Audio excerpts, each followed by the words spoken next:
अस्सलाम वालेकुम जी। आज मैं जो रेसिपी आपके साथ शेयर कर रही हूँ वो है खैबर पख्तूनख्वा के इलाके चारसदा की मशहूर रेसिपी शोला, जो कि बहुत ही ज़बरदस्त बनती है और खाने में बहुत मज़े की लगती है। तो चलें बिस्मिल्लाह करते हैं, इसको बनाना शुरू करते हैं।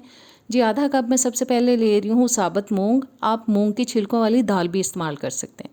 1.5 कप जाएगा इसके अंदर चावल का। और इन दोनों चीज़ों को मिक्स करने के बाद हम अच्छी तरह से वॉश करेंगे और पानी में 1 से 1.5 घंटे के लिए भिगो देंगे। दाल और चावल मैंने भिगो दिए हैं। अब मैंने ले लिया 800 ग्राम बीफ, हड्डी और रोगन के साथ। इसको प्रेशर कुकर में डाल देते हैं।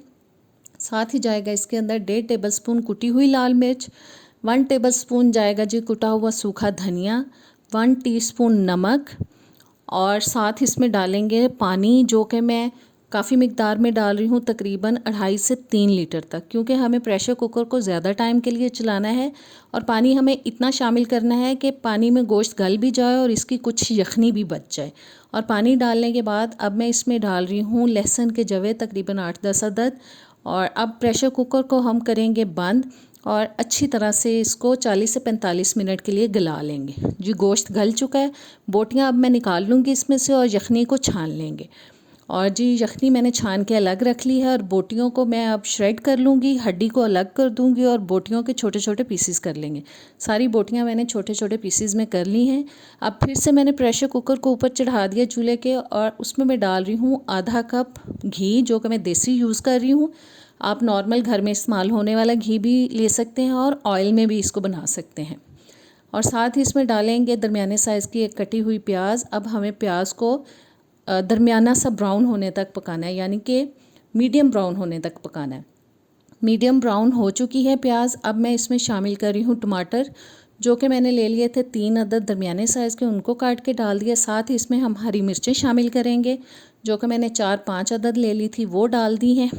और स्पाइसेस भी इसी स्टेज पे डालेंगे। नमक डाल देंगे हस्बे ज़ायका। बस ये बात जहन में रखें नमक डालते वक्त कि हमने यखनी में भी 1 टीस्पून डाला था। 1 टीस्पून मैंने हल्दी डाल दी है। अब 4-5 मिनट के लिए इसको पकाएंगे ताकि टमाटर जो है वो थोड़े से गल जाएं। जी, टमाटर सॉफ्ट हो चुके हैं। अब मैं इसमें शामिल कर रही हूँ बीफ, जो कि मैंने छोटे छोटे पीसीज में कर लिया था। श्रेडेड बीफ डाल दिया मैंने। इसको 3 से 4 मिनट के लिए हम भूनेंगे ताकि इसके अंदर कुछ स्मेल ना रहे। और तब तक अगर आपने मेरे चैनल को अभी तक सब्सक्राइब नहीं किया तो प्लीज़ सब्सक्राइब करें, बेल के बटन को प्रेस करें ताकि नई आने वाली वीडियोज़ आप तक आती रहें। वीडियो अच्छी लगे तो एंड में लाइक और शेयर भी ज़रूर कर दीजिएगा। जी, बीफ भून चुका है। अब मैं इसमें डाल रही हूँ भीगे हुए चावल और दाल, और इन दोनों चीज़ों को हम डाल देंगे उसी पानी के साथ ही डाल रही हूँ जिसके अंदर मैंने इनको भिगोया था। और जी, दाल और चावल मैंने डाल दिए हैं। और अब हम डालेंगे इसके अंदर वो यखनी जिसको मैंने छान के रख लिया था, और सारी यखनी चली जाएगी इसके अंदर। और यखनी डालने के बाद थोड़ा सा पानी मैं मज़ीद शामिल करूँगी, क्योंकि चावल जो है वो पानी थोड़ा ज़्यादा पीते हैं और बहुत जल्द पानी खुश्क हो जाता है चावलों के अंदर। इतना पानी डालना है ताकि हम इसको प्रेशर कुकर में गलाएं तो ये लग ना जाए नीचे। और जी, अब मैंने प्रेशर कुकर लगा दिया और 15 से 20 मिनट के लिए इसको हम प्रेशर कुकर में पकाएंगे। जी, बहुत ज़बरदस्त से चावल और दाल गल चुके हैं। अब चम्मच की मदद से हम इसको थोड़ा मैश करेंगे।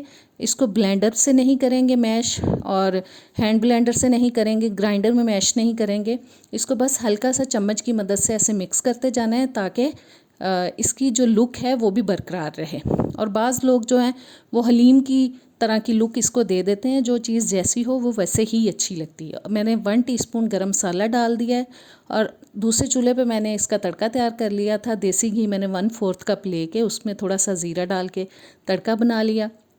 और ज़बरदस्त सी हमारी रेसिपी शोला की हो चुकी है तैयार। उम्मीद करती हूँ कि ये रेसिपी आपको पसंद आई होगी। इस रेसिपी को आप ज़रूर ट्राई कीजिएगा, बहुत ज़बरदस्त बनी है और बहुत मज़े की लगती है खाने में। अब नेक्स्ट वीडियो तक दें इजाज़त। अल्लाह हाफ़िज़।